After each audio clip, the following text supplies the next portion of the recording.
Hey everybody! Once again, this is your Commissioner Bill checking in here, and this is actually a really exciting week just to talk about everything that's going on.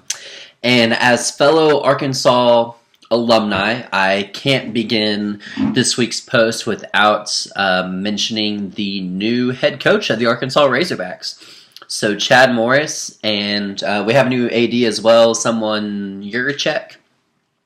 I wasn't as excited about the hire at first, but I've spent a while digging through just kind of his history and stuff, and he could be a really good hire for us. So his record at SMU, you just kind of have to toss it out the window because that's a tough job in the first place. And he walked into a train wreck. And not much unlike here. It feels like it's been a train wreck for a while. But has great recruiting ties in Texas. That's big. Has an exciting offense, was going to score a lot of points, and so I'm just really hoping he gets a great defensive coordinator to come in and kind of help recruit as well. So we'll see what happens, but that's pretty big news on that end. So fun story though, I want to share. I got to eat breakfast with the chancellor this morning. I just signed up for it, and they picked me, whatever. And so a lot of interesting questions and stuff about normal school things that like issues that come up. Can't carry campus conceal, how to make the university better, things like that.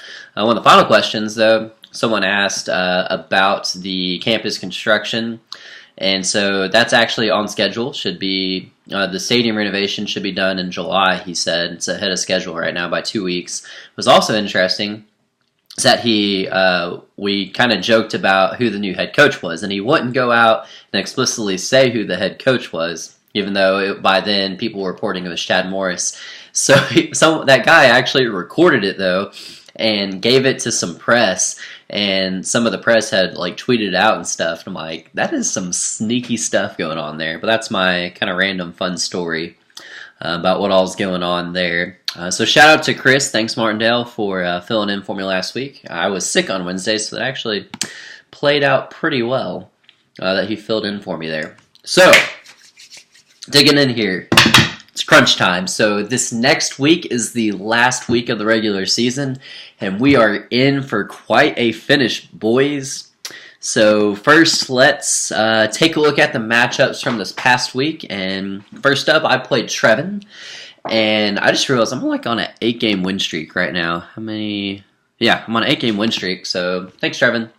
I don't understand. I'm looking at your roster, and why did you not play Justin Tucker? I mean, that would have been a 15-point difference between Justin Tucker versus Minnesota's kicker, who hasn't really been doing that well. I think you played him on a bye and just haven't switched it out yet.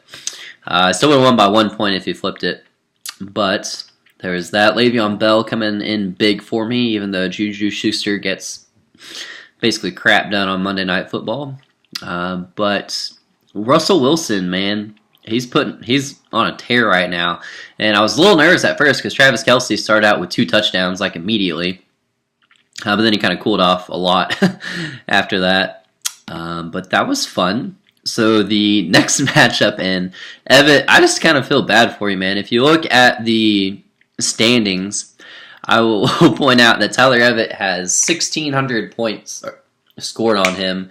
And the next closest, I guess Andrew and Justin have quite a bit scored on them as well. But Tevitt is actually the second highest scorer in the league, and yet he's going to miss the playoffs because scheduling and the way it works. So sorry about you, bro.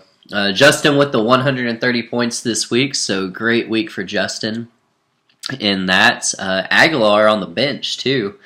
Even Anderson had a good day. He benched him. And then, of course, Mixon gets hurt in that, but still a good day for you there. Kamara, I've been so impressed with him. He is actually the number 3 running back in fantasy this year. Did not see that coming.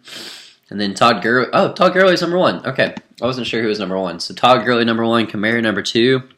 Man, sorry, Tevitt. Just a rough year for you. And that Alex Smith had freaking 37 points. He'd been kind of struggling. 7, 13-point week, and then a 37-point week. Back to the number 3 quarterback. So great play there, Justin. Good call on that. Next up, I'm looking at Naycock and Corey. And congratulations on the win, Naycock. That's what it feels like to have a 2-game winning streak. And Corey, you're on a 4-game losing streak, man. It's just not working out for you. Kenny Stills had the big day for you, so that's good. But, man, even your bench, well, your bench is completely injured. So that's part of the problem. Naycock, holy crap, your bench had 82 points. Your bench almost outscored Corey. That's crazy. And I wouldn't mind some of your bench players from a playoff run, but whatever. That's cool. Also, the Rams kicker, I don't know if you know, it's number 1 kicker, but he had 1 point against Minnesota, 3 points against Seattle, 9 against Washington, but otherwise he's had like 11 or 17 or 27 point. That's ridiculous. I should have jumped on him when I had the chance. Martindale just keeps rolling with a 146-point victory there over Mr. Andrew Behrman. And, I mean, just solid play by so many players. Gronk is suspended for next week, and he had that dirty shot, man. I saw the video of it later. That was some dirty stuff going on there. Even with Lynch on the bench, going off there, and then Andrew did okay, but Chris just on a roll, man.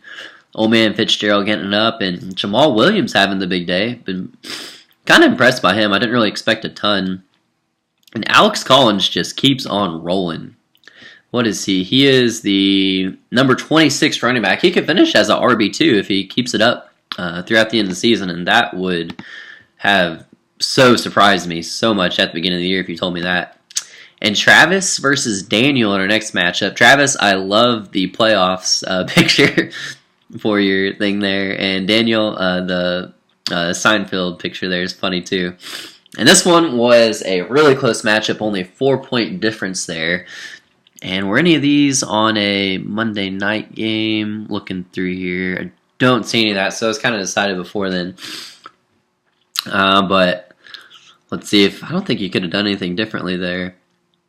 Even if you switch Big Ben Daniel out for Carr, you would have lost just barely in that. But Travis, that is awesome, man. So you also pushed your record to 6-7 there. And so I'll dig into that some more. But, man, sitting in at the playoffs potentially there. Evan Ingram with the big day. 19 points for the rookie tight end. He's been something else. So let's look at the standings here because this is fun. So, once again, Chris, myself, and Daniel have locked up. Daniel, you locked up the 2 seed. And the only way I can take the 1 seed from Chris is if he loses and I win, because I don't think we'll both win and me score I would have to score like 120 more points than you this week. So don't think that's going to happen unless you bench your entire roster. And then, which is not allowed in this league, for the record, no benching the roster. There you got to have your players. So we have on here, here's where we go. So we have 4 guys at 6-7. I see Justin, Andrew, Trevin, and Travis there. So what it comes down to, remember, the tiebreaker is the most points scored. So at least one of y'all will win this week for sure. Because I'm looking at the matchups here, and Justin and Travis play each other. So the winner of that will have a good shot of going on there. And then, so the scenarios I see happening. So if Justin wins, he is pretty much in getting that seat. Oh, no, sorry. I take that back. Andrew can win. He has 3 more points scored. So Andrew and Justin, you'll have to score as many points as you can this week. And you would still have to win your matchups too. So that's going to be interesting there. Travis, if you win, you would need Andrew to lose because he has he's about 200 more points than you right now, maybe 180, something like that. So that's what we need to happen. And Trevin as well, and you would need to score more points than Trevin if Trevin happens to win against Tevitt this week. So Tevitt, you can officially knock out Trevin. Winner Justin and Travis gets a shot depending on what Andrew does this week. So this is what I was hoping for with making the changes we did kind of in the offseason is I wanted more competitiveness in going for these last playoff spots. Needless to say, I didn't expect the winner to go into the playoffs to have a 7-7 record, but I'll take what I can get. I'll take what I can get in that. So that's basically what's going on there. And then Naycock, Tevitt, and well, yeah, Tevitt. You could still technically get the number 1 pick in the draft, I guess, if you lost and Corey and Naycock both won. Theoretically, it's possible. Unlikely, but possible. In that. So we'll kind of see what the draft order looks like after this. So the way the rosters are going to work, the system should have it to where it's just the top 4 playing in the playoffs. If that's a little bit different, then I'll fix it to make it to where that's what happens, because that's what we agreed in the offseason. So only the top 4 teams will play in the playoffs.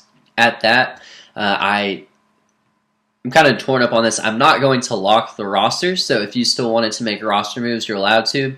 But after that final week, after the championship, I froze here. After the championship week, the rosters will be frozen. So starting from that last game on that Monday night, I'm locking the rosters. So if you have a sleeper that you're thinking about keeping, that's when you would want to get him, is in that last week there. And then, because I don't want any off-season transactions going on there. If someone comes back from suspension, didn't think about whatever, Marshawn Lynch comes out of retirement, you just pick him up, and so you can keep him really easy like that. None of that shenanigans, because the season would be over. But we got an exciting week, guys. I'm pumped about these matchups, and we'll kind of see how the playoffs turn out. So good luck, fellas. Make the best start decisions you can. And this is Bill signing out.